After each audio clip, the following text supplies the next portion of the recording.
ZFT Church presents The Living Voice.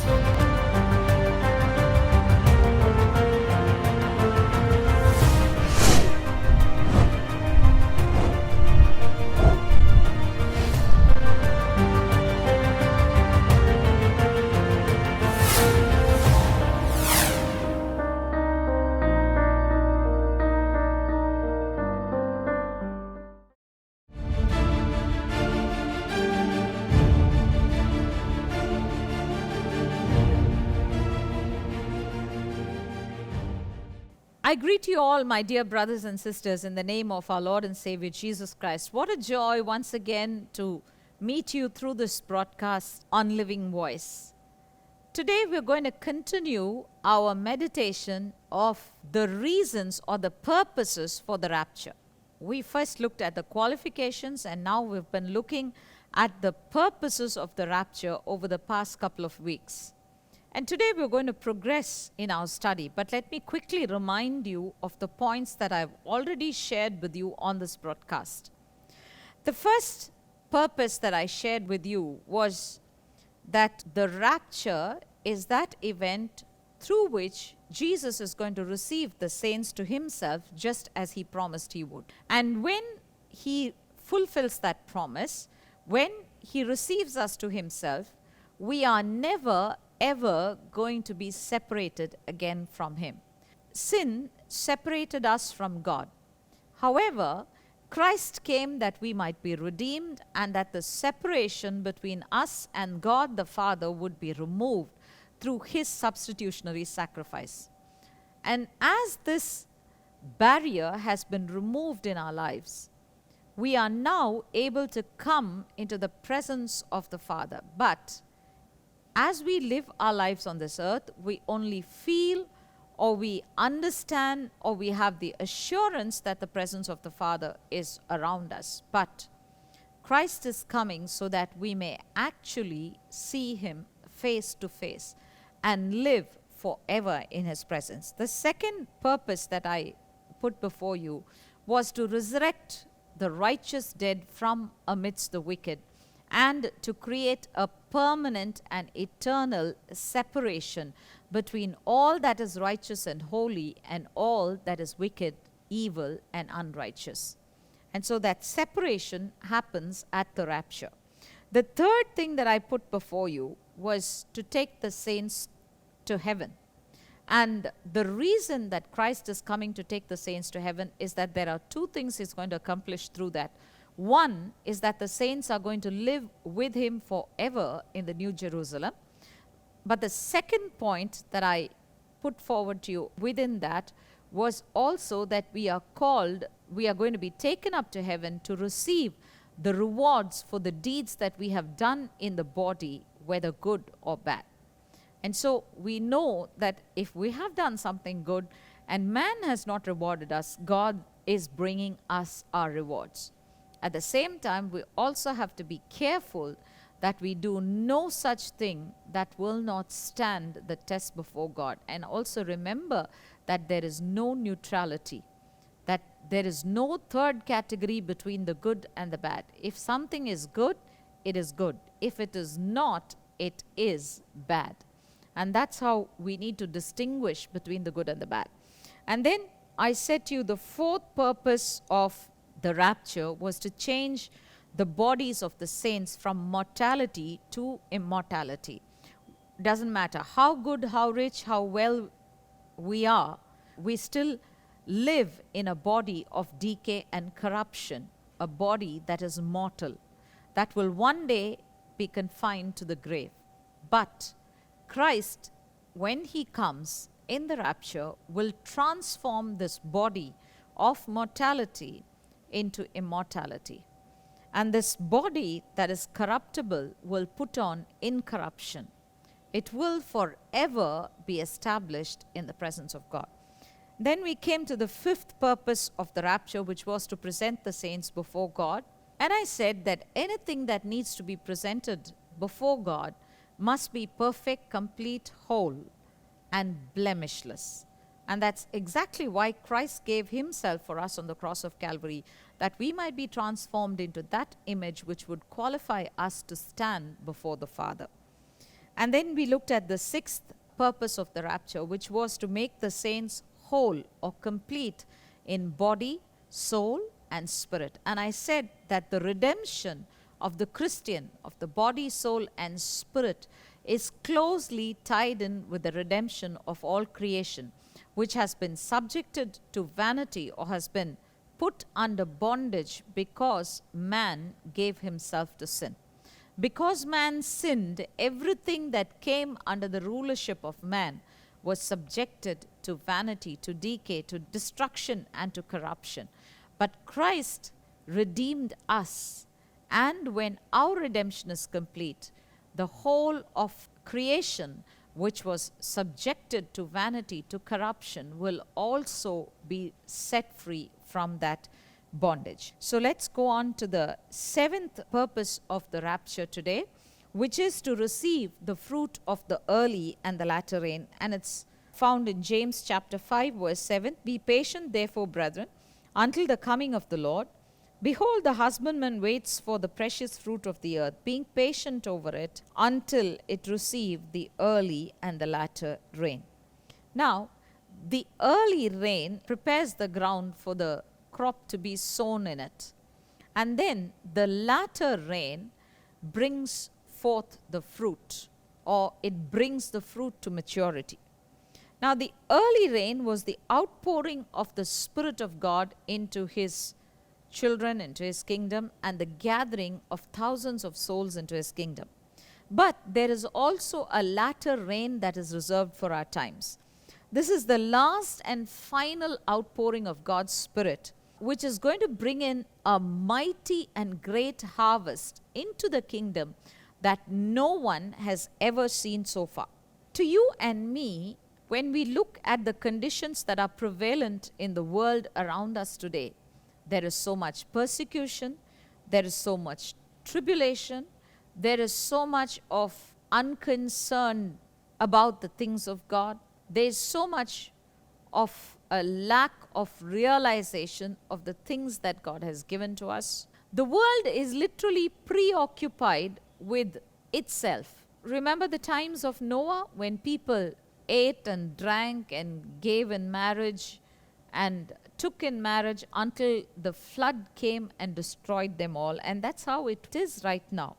But in the midst of all of this, there is going to be a great harvest of souls, because the Lord has promised, and He is faithful to fulfill that which He has promised. In Jeremiah chapter 5 and verse 24, He says, Neither say they in their heart, Let us now fear Jehovah our God, that giveth rain, both the former and the latter, in its season, that preserves unto us the appointed weeks of harvest. Now, of course, this is a negative sentence where the people of God, Israel, is being accused of not fearing God, or not saying in their heart, let's fear Jehovah, the God that gives us our latter and former rain, and who preserves for us the appointed weeks of harvest. Now, I want to point out to you that God preserves the weeks of the harvest. Now, that's the positive part of this entire verse.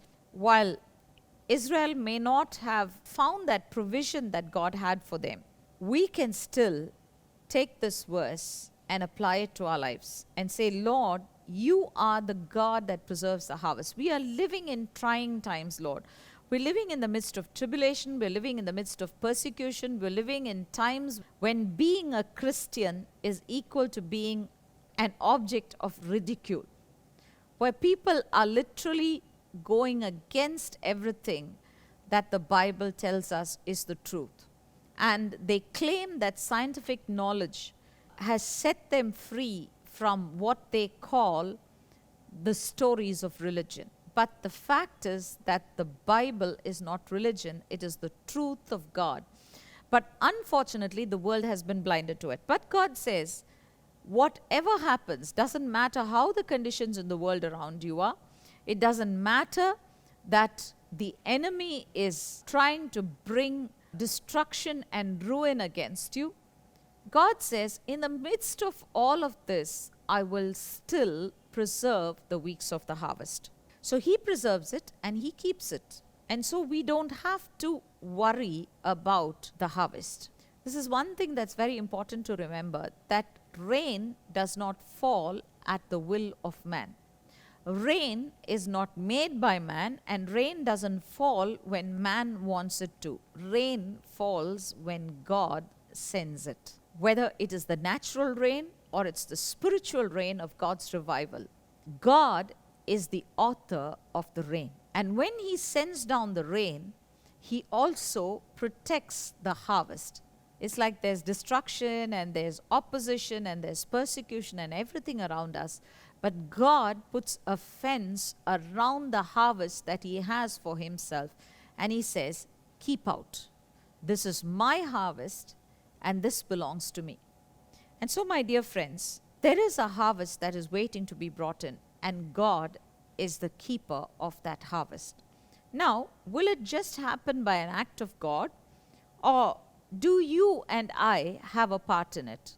Matthew gives us a beautiful answer. It's actually Jesus who's speaking, and it was recorded by Matthew in chapter 24 and verse 14, and he says, "And this gospel of the kingdom shall be preached in the whole world for a testimony unto all nations, and then shall the end come."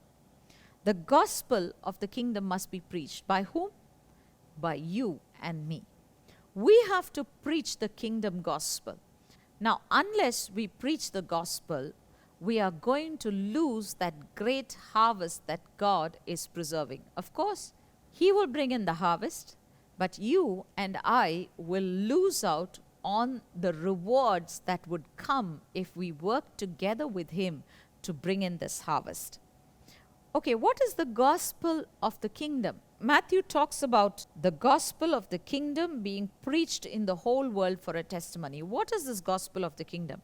Before I explain what is the gospel of the kingdom, I want to point out to you another gospel that the book of Revelation talks about.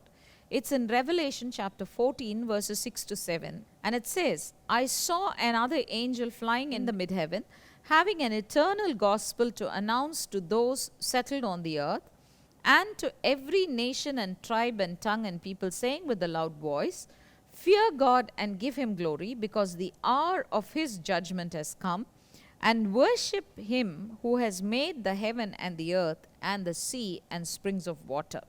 The gospel preached in these verses is not the gospel of grace, but it's the eternal gospel. It is not preached by a man, but it's preached by an angel. The gospel of grace, on the other hand, is always preached by men, not by angels. You see, an angel did come to Cornelius to tell him about the salvation that God was going to bring to his household, but the angel did not have the right to proclaim the gospel of salvation. Why did God have to send an angel to announce that Cornelius was to reach out to Peter and to bring him, to give him the gospel? When the messenger was from God, God could have very well sent the message of His grace, the gospel of His grace, through that angel. But we see that the angels were not given the right to proclaim the gospel of grace. It was given to men and women, to those who were washed by the blood of Jesus and who became partakers of that gospel of grace. Now, Peter, as a man, was privileged and authorized to preach that gospel of grace. In Revelation 14, it is an angel, not a man, who is preaching the eternal gospel. And what is the content of the eternal gospel? We know that the content of the gospel of grace is two important things. One, repent. Two, believe. These are the two main themes of the gospel of grace. The content of the gospel of grace is contained in these two words, repent and believe. However, in Revelation 14, the content of the eternal gospel is completely different. Look at what the angel says. He says, "Fear God and worship Him." The nations need to fear God because the time of judgment is coming. And it also says, worship Him. You can't worship Him as your Redeemer because you have not known Him as your Redeemer. The angel is telling the world, fear God because His judgment is coming. And then he says, worship Him. Not because He is your Redeemer, but because He is your Creator. because He is the one who has the ultimate authority over you. He can decide what He wants to do with you because He is the God who created you. In order to understand these verses, we must consider their context in the same chapter, Revelation chapter 14, verses 9 and 10. And a third angel followed them, saying with a loud voice, "If anyone worships the beast and his image, and receives a mark on his forehead or on his hand, he also shall drink of the wine of the fury of God, which is mixed undiluted in the cup of His wrath. And he will be tormented in fire and brimstone before the holy angels and before the Lamb."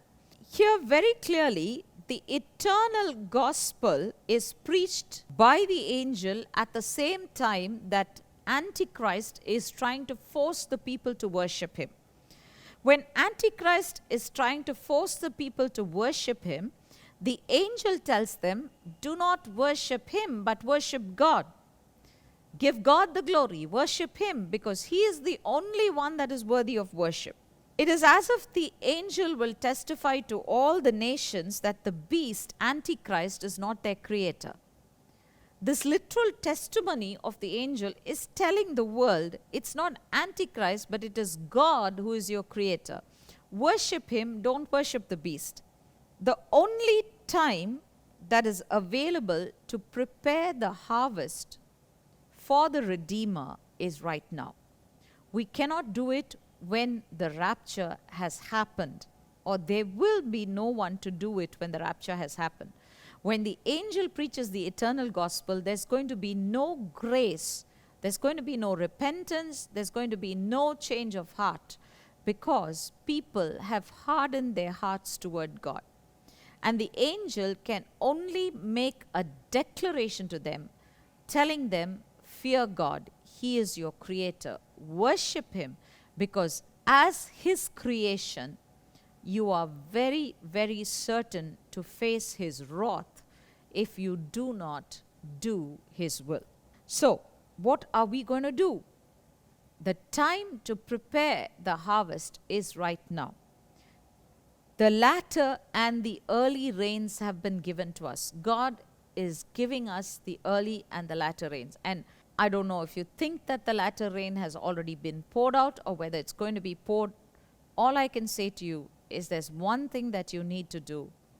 You need to come into the presence of God and go on your knees before Him in order to be able to bring in the harvest. Because every man faces his own sphere of resistance and opposition in whatever nation of the world he is. It's not just that we live in the South Asian countries and we face a lot of persecution for our faith.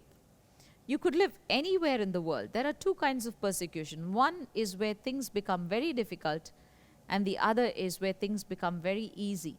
And in either of these, there is the danger that we will not prepare the harvest for the King.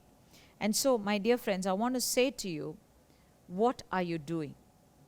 If, like Esther, you will come before the Lord in prayer, He will give you the game plan. He will give you the plans to destroy the enemy. He will throw the enemy out before you and say, "Destroy him. The weeks of the harvest are protected. Rise up and gather the harvest into my kingdom." And then we come to the eighth purpose of the rapture, which is to cause the saints to escape the tribulation.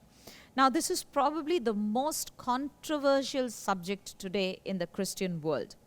There are three views of the rapture. One is a pre-tribulation rapture, the other is a mid-tribulation rapture, and the third is a post-tribulation rapture. You are entitled to have your own view of this subject, but let me humbly point out to you what the Bible says, which gives us a ray of hope that we will be protected and preserved out of the evil times of tribulation that are coming upon this earth. There was a very interesting thing that I read when I was preparing a study from one of Derek Prince's teachings, and he points out that before the flood, 3 generations prior to Noah, who lived before the flood were taken away from the flood, or they were protected from the flood in three different ways.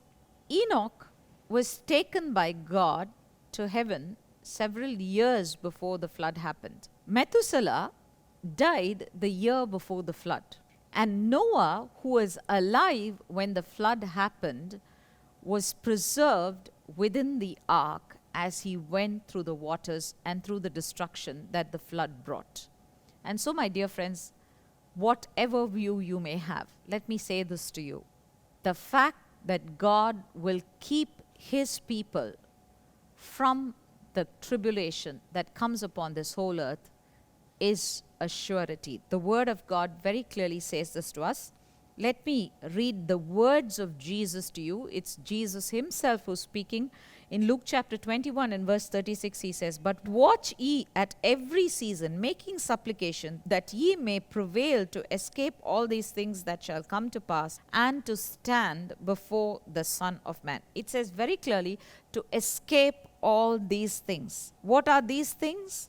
He has been talking about the periods of great tribulation that are going to engulf the earth, the signs of the times, the birth pangs of the new age, and everything that is going to be adverse in the end of times. And he says, watch at every season, pray that you may prevail to escape all these things.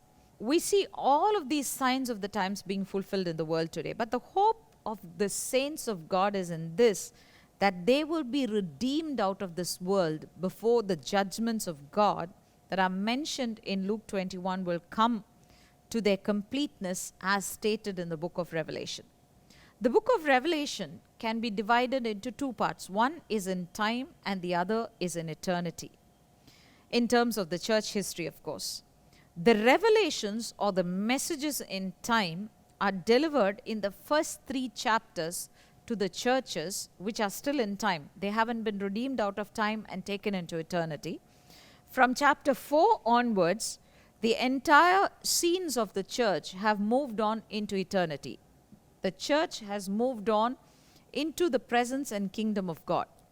Now, Revelation chapter 4 and verse 1, I'm going to read to you from there. It says, "And after these things I saw, and behold, a door opened in heaven. And the first voice that I heard, a voice as of a trumpet speaking with me, said, Come up hither, and I will show you the things which must come to pass hereafter." After the period of the churches is over. And the interesting thing here is the voice as of a trumpet. The voice of the trumpet reminds us of 1 Thessalonians chapter 4 and verse 16, where it says, "For the Lord himself shall descend from heaven with a shout, with the voice of the archangel, and with the trumpet of God, and the dead in Christ shall rise first." So there's a shout, the voice of the archangel, and the trumpet of God. The trumpet that is spoken here is not a trumpet, a musical trumpet as such, but a voice sounding like a trumpet that will call them out and say, "Come up hither." So this is the voice that will cause our spirits to hear. These 3 sounds that are mentioned in 1 Thessalonians chapter 4, you must remember that these are not physical sounds.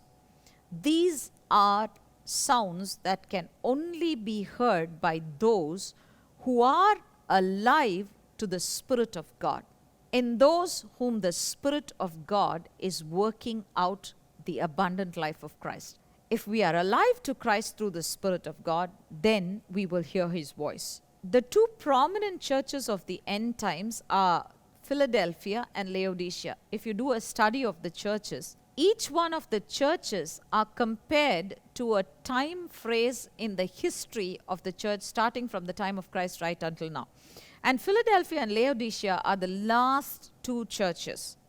Now, both these are pictures of the end time church. There is one group of saints that is walking in agape, in obedience to God, in godly love, in the love of God and of others. But there is also the other group, which is the Laodicean church, that walks in the desires of the flesh, that seeks God only for the gratification of their fleshly desires. And while speaking to these 2 churches, the Spirit of God gives a beautiful promise to the Philadelphian church that I want to read out to you. And let me remind you once again This is the church that is walking in the purposes of God, that is walking in the love of God, that is walking according to the will of God.